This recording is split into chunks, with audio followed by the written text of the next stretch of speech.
ناظرین، پروگرام جیون کی باتیں لے کر آج پھر آپ کے سامنے حاضر ہوں اور آپ سب کو سلام کہتا ہوں۔ میرا ایمان ہے کہ ان پروگراموں سے آپ کے دلوں کو تسلی، خوشی اور برکت ملتی ہے۔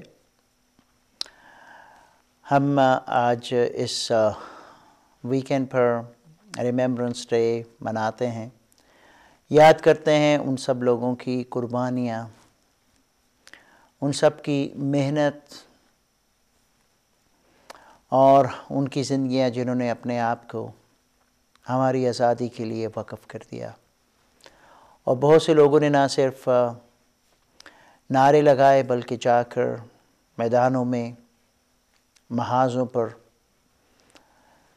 اپنی قوم کے لیے، اپنے ملکوں کے لیے، فریڈم کے لیے، ڈیموکریسی کے لیے لڑائی کے دوران اپنی جانیں بھی گنوا دیں۔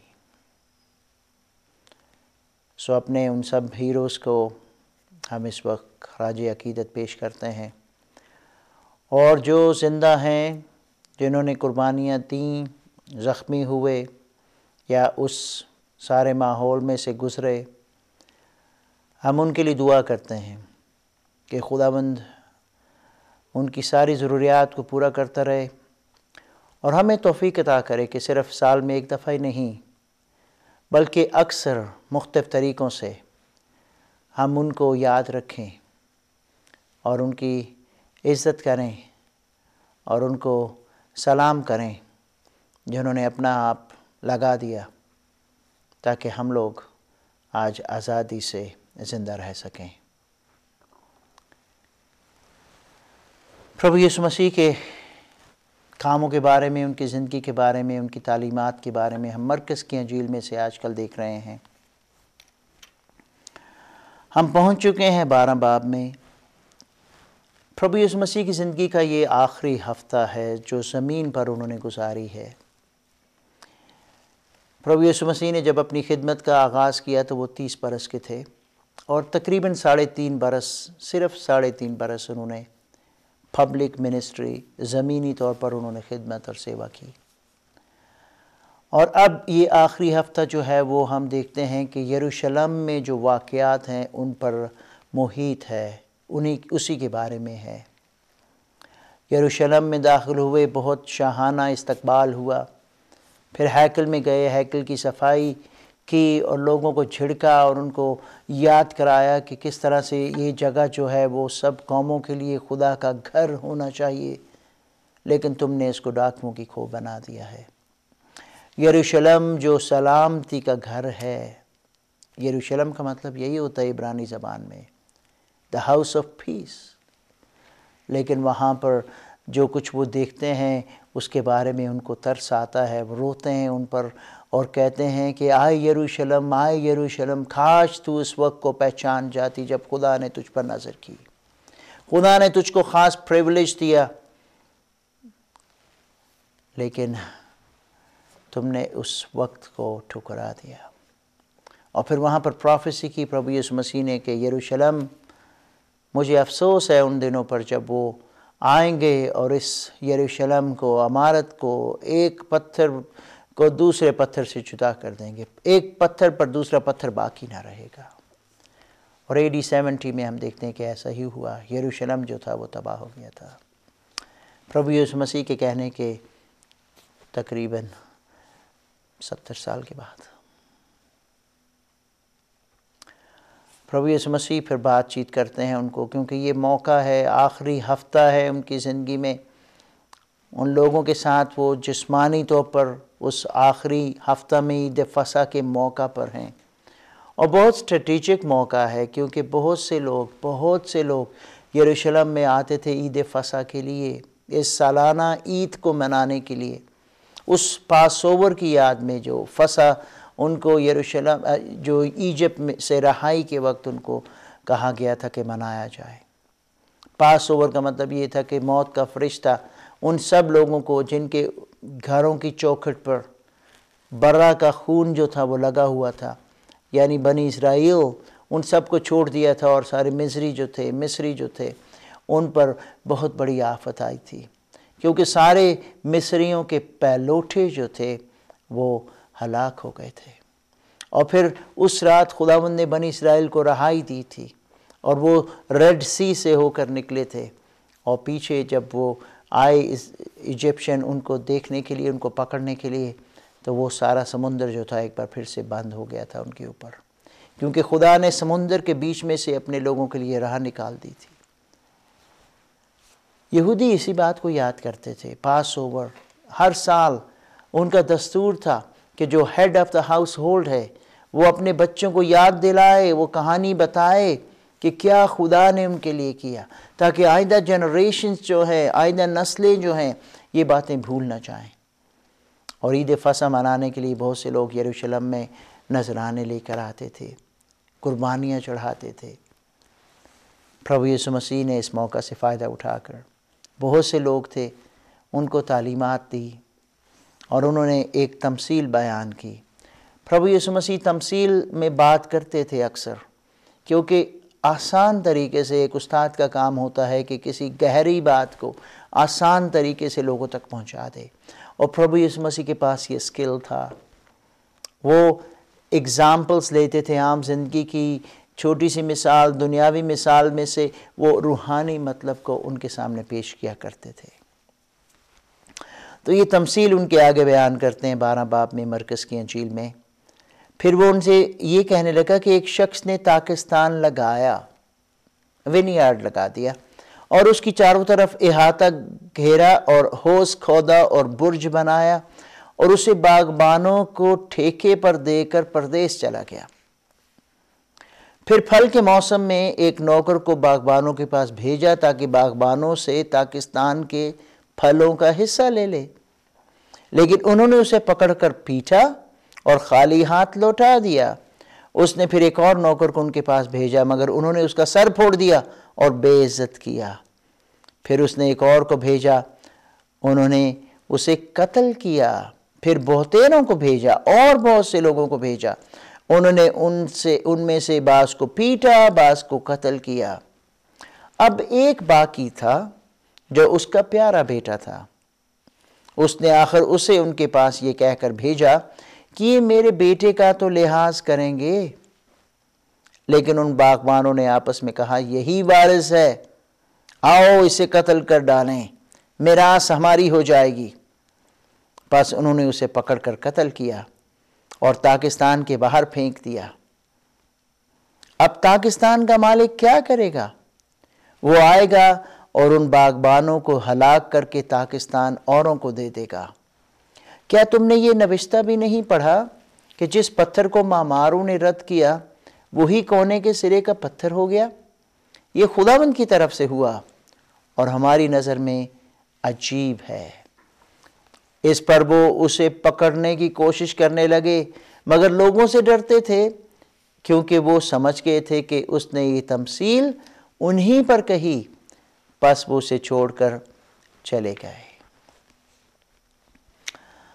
خداوند یسوع مسیح نے اس آخری ہفتہ اپنی زندگی کے خاتمہ سے پہلے پھر سے ان لوگوں کو جو ان کے آس پاس تھے، اور خاص کر ان مذہبی ٹھیکیداروں کو، مذہبی لیڈرشپ کو، جس میں ہم دیکھتے ہیں کہ شرع کے عالم بھی شامل تھے، فقیہ اور فریسی بھی شامل تھے، اور کاہن، سردار کاہن، مذہبی لوگ، تمثیل میں سمجھایا۔ کہتے کہ خوبصورت تاکستان لگایا ایک مالک نے، اور اس کے گرد احاطہ کھودا، جو کچھ کرنا چاہیے تھا اس تاکستان کی حفاظت کے لیے، اس کی بڑھوتی کے لیے، اس کے پانی کے لیے، اس کی پروٹیکشن کے لیے برج بھی بنا دیا تاکہ چوکیداری بھی کی جا سکے۔ سارا کچھ اس نے کیا، اور پھر سب کچھ کرنے کے بعد باغبانوں کو ٹھیکے پر دے کر وہ چلا گیا، پردیس چلا گیا، دور چلا گیا۔ اب جس نے سب کچھ یہ کیا ہے اس کا حق بنتا ہے کہ وہ اس پھل میں سے بھی کچھ کھائے جو اس نے انویسٹ کر کے وہاں پر خرچ کیا ہے۔ اس تاکستان کو لگایا تو اس کا پھل بھی تو کھانے کا وہ حقدار ہے۔ اس پھل لینے کو، اپنا حصہ لینے کو، پیداوار کا حساب لینے کو جب وہ بھیجتا ہے لوگوں کو، تو وہ ناپسند کیے جاتے ہیں۔ ہم ساری کہانی سن چکے ہیں، تمثیل ساری سن چکے ہیں۔ کسی کو مارتے ہیں، کسی کو پیٹتے ہیں، کسی کو قتل کر دیتے ہیں، بہت سے لوگوں کو برا بھلا کہتے ہیں، یہاں تک کہ انہوں نے کسی کو کچھ نہ دیا۔ پربھو یسوع مسیح کیا کہہ رہے تھے؟ مذہبی لیڈر سمجھ گئے۔ انہوں نے آخر میں جیسے میں نے پڑھا ابھی کہ اس کو چھوڑ دیا، کیونکہ انہوں نے کہا کہ یہ ہم پر ہی تمثیل کہہ رہا ہے۔ ہم ہیں وہ مذہب کے ٹھیکیدار، ہم ہیں جن کو یہ خداوند نے سب کچھ شرف اور پریویلیجز دیے تھے۔ ہمیں یہ سب کچھ خدا نے دیا، محبت دی، پیار دی، جگہ دی، ایک ریگستان میں سے لا کر ہمیں ایک زرخیز ترین ملک دے دیا، کنعان میں بسا دیا، اور قوموں کے لیے ہمیں ایک کام دے دیا کہ ہم ان کو خدا کے نور کو پھیلائیں ان کے درمیان، ان کو ہم خداوند کی محبت کا پرچار دیں۔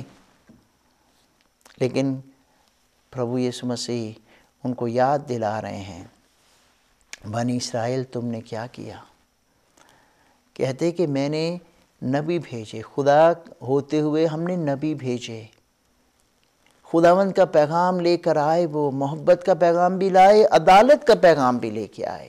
نبیوں نے بتایا بنی اسرائیل کو کئی مرتبہ کہ اگر تم اپنی راہوں سے توبہ نہیں کرو گے، اپنی راہوں سے نہیں پھرو گے، اپنی روش کو نہیں بدلو گے تو ہلاک ہو جاؤ گے۔ لیکن انہوں نے لوگوں کی بات نہیں مانی، نبیوں کو انہوں نے مارا، پیٹا، قتل کیا، بہت سے لوگوں کو رد کیا۔ Prophet was never popular in their own place، کیونکہ وہ خدا کی سچی بات ہے لوگوں کو بدل۔ تو بیان کرتے ہیں کہ پھر کیا کرے گا مالک؟ مالک نے پھر دیکھا کہ میرا ایک بیٹا ہے، میں اس کو بھیجتا ہوں، شاید اس کا کوئی لحاظ رکھیں گے، اس کا شاید کچھ کیئر کر لیں، وہ اس کی سن لیں۔ عبرانیوں کے مصنف نے ہمیں بیان دیا ہے اپنے اپسل میں کہ اس نے جب بہت سے نبی بھیج دی تو آخر کار پھر اپنے بیٹے کو بھیجا، اپنا میسنجر بنا کر۔ دوسرے لفظوں میں ہم دیکھتے ہیں کہ اس نے اپنے آپ کو اتنا تابع، اتنا نیچے، اتنا حلیم، اتنا پست کر دیا کہ ہمارے لیول پر آ گیا، تاکہ ہمارے ساتھ وہ آئیڈینٹیفائی کر سکے، مشابہت کر سکے۔ اور یوحنا نے اسی لیے لکھا پہلے باب کی 11ویں آیت میں کہ وہ اپنوں میں آیا اور اس کے اپنوں نے اسے قبول نہ کیا۔ ابھی یہی ہونے والا ہے، یہ پروفیسی ہے جو 2 دن کے بعد پوری ہونے والی پربھو یسوع مسیح کی زندگی میں، کہ انہوں نے کہا کہ اب مذہبی لوگ کیا کریں گے؟ وہ کہیں گے کہ یہی مالک ہے، آؤ اسی کو ہم صاف کر دیں، اسی کو ختم کر دیں، اسی کو قتل کر دیں، کیونکہ ایسا کرنے سے یہ جو ہے نا وراثت ہم سب کی ہو جائے گی، ہمیں مل جائے گی، آؤ اسے قتل کر ڈالیں، میراث ہماری ہو جائے گی۔ اور ایسا ہی کیا انہوں نے۔ پربھو یسوع مسیح knew what was going to happen in couple of days۔ یروشلم میں پہنچ چکے ہیں اور انہیں پتہ ہے کہ تھوڑی دیر میں ان کے ساتھ کیا ہونے والا ہے۔ تمثیل کے وسیلہ سے ان کو یاد دلا رہے ہیں۔ مذہبی لیڈروں نے افرم بھی کر لیا کہ ہمیں کہا گیا ہے، لیکن پھر بھی انہوں نے اپنی روش جو ہے وہ بدلی نہیں، اپنے ارادے اور اپنی نیت جو ہے اس کو انہوں نے بدلا نہیں۔ وہی کیا جو ان کے دل نے، جو ان کی باغی دل نے کرنے کی ٹھان لی تھی۔ انہوں نے اسے پکڑ کر قتل کیا اور پاکستان کے باہر پھینک دیا۔ Exactly that's what happened. In Jerusalem they crucified him,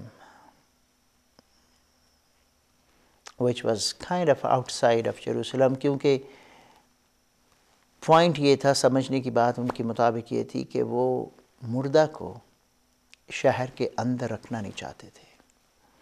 ان کے عقیدہ کے مطابق اگر کوئی شہر کے اندر مردہ ہے تو وہ ناپاک ہے، اس لیے شہر کو پاک رکھنے کے لیے کروسیفکشن جو تھی وہ باہر کی جاتی تھی۔ وہاں پر پربھو یسوع مسیح کو جب کروسیفائی کیا گیا تو پھر باہر ایک اور باغ میں اس کو دفنایا گیا۔ وہ بھی انہی مذہبی لیڈروں میں سے 2 لوگ نکل آئے، سنہیڈرین کے۔ سنہیڈرین ایک یہودیوں کی جماعت تھی جن میں سے 2 نیقودیمس اور یوسف ارمتیہ کے رہنے والا، انہوں نے ہمت کر کے دلیری کر کے کہا کہ ہاں ہم اس کے ماننے والے ہیں، ہم اس کا تہجیز و تکفین کا کام جو ہے ہم کریں گے، ہم اس کے دفن کا بندوبست کریں گے۔ رومی گورنر سے انہوں نے اجازت لی اور اس کی لاش کو عزت کے ساتھ دفنایا ایک نئی قبر میں جس میں کبھی کوئی بندہ رکھا نہیں گیا تھا۔ ایک امیر آدمی کی قبر تھی۔ لوگ پہلے سے اپنی قبریں بنا لیتے تھے، بک کر لیتے تھے، جگہ بک کر لیتے تھے، قبریں بنا لیتے تھے، اور وہی لوگ جو امیر، جو ایسا افورڈ کر سکتے تھے۔ پربھو یسوع مسیح کے ساتھ یہی ہوا، قتل کر کے پاکستان کے باہر پھینک دیا۔ اب پاکستان کا مالک کیا کرے گا؟ وہ آئے گا اور ان باغبانوں کو ہلاک کر کے پاکستان اوروں کو دے دے گا۔ پاکستان یہودی قوم کے بارے میں کہا گیا نا، تو خداوند نے ان کو موقع دیا لیکن انہوں نے اپنے دن کو پہچانا نہیں۔ اس لیے اب خدا کا پیغام، خدا کی محبت کا، نجات کا پیغام، نور کا پیغام دنیا کے لیے کھل گیا۔ یہودی قوم کو خدا نے کہا تھا کہ تم دنیا کے پاس اس پیغام کو لے کے جانا، آس پاس کی قوموں کو بتانا کہ یہوہ کے ساتھ تعلق رکھنے کا مطلب کیا ہے، خدا کے دیندار لوگ زندگی کیسے گزارتے ہیں، ان کا کاروبار میں کیا برتاؤ ہوتا ہے، پڑوسیوں کے ساتھ کیا برتاؤ ہوتا ہے، لیکن وہ ناکام ہوئے۔ پربھو یسوع مسیح نے آ کے ان کو دکھا دی کہ محبت کیا ہوتی ہے۔ انہوں نے اپنے نفرت کرنے والوں کے لیے بھی برکت چاہی اور ان کو بھی کہا اے باپ ان کو معاف کر، کیونکہ یہ نہیں جانتے کہ کیا کرتے ہیں، جو ان کو سولی پر چڑھا رہے تھے۔ محبت کی انتہا بیان کر دی۔ اس لیے خداوند نے کہا کہ جس پتھر کو معماروں نے رد کیا وہی کونے کے سرے کا پتھر ہو گیا۔ یہ خداوند کی طرف سے ہوا ہے اور ہماری نظر میں عجیب ہے۔ انہوں نے کہا کہ پربھو یسوع مسیح کو بے شک رد کر دیا گیا، but he became the corner stone of the building.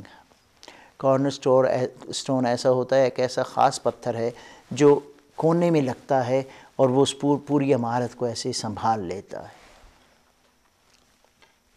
It is a very important piece of stone that builders put in the building. اور پربھو یسوع مسیح کے بارے میں یہی کہا گیا کہ اس کی وجہ سے اب جو بلڈنگ ہے وہ بنے گی، خدا کی بادشاہی جو ہے وہ بنے گی، خدا کا راج جو ہے وہ پھیلے گا۔ اور that's what has happened۔ آج ہم دنیا میں دیکھتے ہیں کہ اس بلڈر، ان ٹھیکیداروں نے پربھو یسوع مسیح کو بالکل رد کیا، صلیب پر چڑھا دیا، لیکن پھر بھی وہ کونے کے سرے کا پتھر ہے۔ آج وہ فاؤنڈیشن ہے بہت سے لوگوں کی زندگیوں کی، بہت سی جماعتوں کی، اور وہ لوگ جو پربھو یسوع مسیح کے پیروکار ہیں ان کی، اور دنیا میں سب کے لیے وہ بن گیا وہ بنیاد جس کے وسیلہ سے لوگ زندگی پا سکتے ہیں۔ آج ہر تیسرے سیکنڈ پر کوئی نہ کوئی اس دنیا میں پربھو یسوع مسیح پر وشواس لا کر ہمیشہ کا جیون حاصل کرتا ہے۔ میرے بہن بھائی، آپ بھی کر سکتے ہیں۔